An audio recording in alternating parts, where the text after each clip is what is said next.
দর্শক যেমনটা দেখতে পাচ্ছি আসলে লক্ষ লক্ষ টাকা কিন্তু এই ঈদের আগে কিন্তু তারা জাল নোট ছাপিয়ে আসলে মার্কেটে ছাড়ার জন্য সম্পূর্ণভাবে প্রস্তুত করে শেষ করেছে।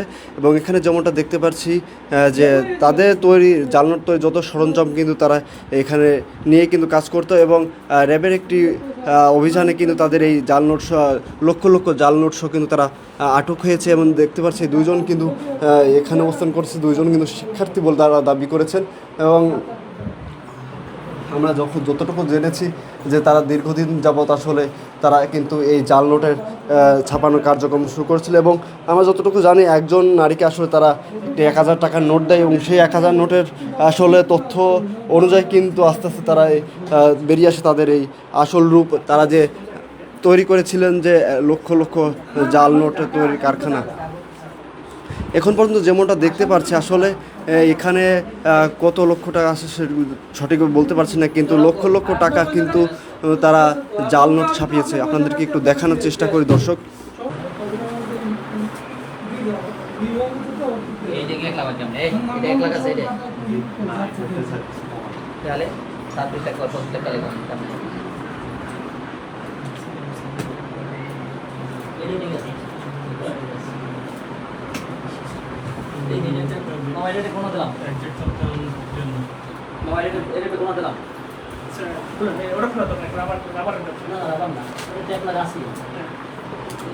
দর্শক যেমনটা আসলে দেখতে পাচ্ছি আমরা জানি আর কিছুদিন পর কিন্তু আসলে পবিত্র ঈদুল ফিতর, সেই ঈদুল ফিতরকে সামনে রেখে কিন্তু তারা দুইজন কিন্তু আসলে এই মার্কেটে আসলে লক্ষ লক্ষ টাকা আসলে জাল নোট যে ছাপিয়েছে সেগুলো আসলে ছাড়ার প্রস্তুতি নিয়েছিল। এবং আমরা যেমনটা শুনতে পেয়েছি আসলে তারা দীর্ঘদিন যাবৎ কিন্তু ধরেই কিন্তু এই উত্তরায় আসলে এই বাড়িটিতে আসলে তারা তাদের এই জাল নোট ছাপানোর আসলে কার্যক্রম করে আসছিলেন। এবং র্যাবের একটি অভিযানে কিন্তু তাদের এই কার্যক্রম আজকে ধরা পড়েছে। এবং তারা এখন পর্যন্ত যেমনটা জানিয়েছে টোটাল এখানে আসলে 26 লক্ষ টাকা আসলে কিন্তু তারা জাল নোট ছাপাতে আসলে সক্ষম হয়েছিলেন। এবং এই যার কিছুদিন মধ্যে হয়তো তারা এই জাল নোটটা আসলে মার্কেটে ছাড়ার জন্য সম্পূর্ণভাবে তৈরি ছিল। এবং এখন পর্যন্ত যেমনটা দেখতে পাচ্ছি যে সমস্ত প্রস্তুতি শেষ হয়ে তাদের যে সরঞ্জাম আসলে জাল নোট তৈরির ক্ষেত্রে যতগুলো সময় লাগে তারা কিন্তু সমস্ত কিছু এই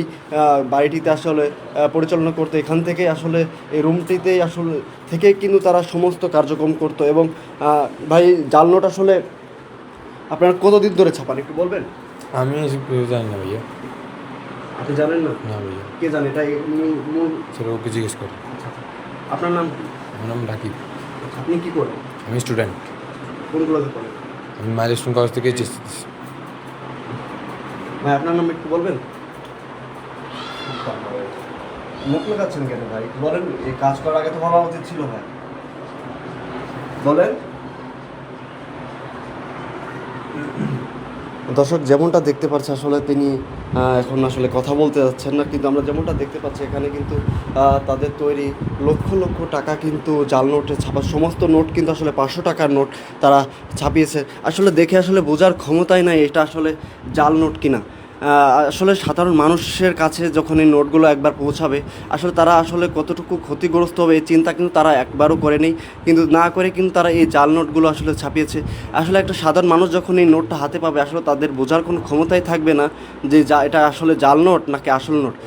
এখন পর্যন্ত আমরা যেমনটা দেখতে পাচ্ছি এখানে তাদের যত সরঞ্জাম ছিল সমস্ত কিন্তু আটক করেছে আসলে র্যাব। এবং এখানে 26 লক্ষ টাকার মতো কিন্তু জব্দ করেছে জাল নোটে। এখন আপনাদেরকে একটু দেখানোর চেষ্টা করি এই বাড়িটিতে আসলে তারা কতদিন ধরে আসলে তারা এই কার্যক্রম করছে তারা কিন্তু আমাদের কাছে এখনও ক্লিয়ার করেনি। কিছুক্ষণ পর হয়তো র্যাবের যিনি অফিসার আছে তার সাথে আমরা কথা বলবো এবং সেটা আপনাদেরকে জানানোর চেষ্টা করব।